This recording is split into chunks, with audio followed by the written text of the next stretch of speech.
આપણી સૌથી મોટી પ્રેરણા આપણા પૂર્વજો છે. એક પેઢી આજીવન સંઘર્ષ કરે છે ત્યારે આવનારી પેઢી સુખેથી રહી શકે છે. કુટુંબની સામાજિક સ્થિતિ રાતોરાત નથી બદલાતી. પરિવારનું આર્થિક ધોરણ ઊંચું લાવવા માટે એક આખી પેઢીએ સંઘર્ષ કર્યો હોય છે. વધારે કઈ રીતે મેળવી શકાય એવું વિચારવાને બદલે જે છે એમાંથી વધારે કઈ રીતે આપી શકાય એવો વિચાર કોઈએ કર્યો હશે, ત્યારે આજે આપણે આટલા કમ્ફર્ટેબલ છીએ.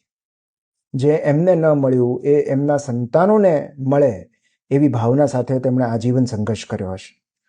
જે આપણે ન ભોગવી શક્યા એ આપણી પછીની પેઢી ભોગવે એવી મથામણમાં કેટલાય પૂર્વજોએ પોતાના શ્રમ, હાડમારી અને કરકસરની આહુતિઓ આપી હશે.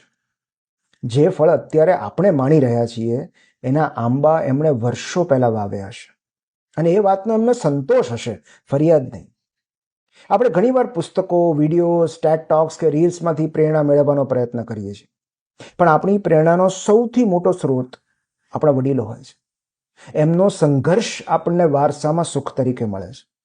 આવનારા વર્ષોમાં કદર થાય કે ન થાય, સંતાનો માટે આપેલો ભોગ ક્યારેય નિષ્ફળ અને નિરર્થક નથી જતો. આપણે એના જીવંત ઉદાહરણ છીએ.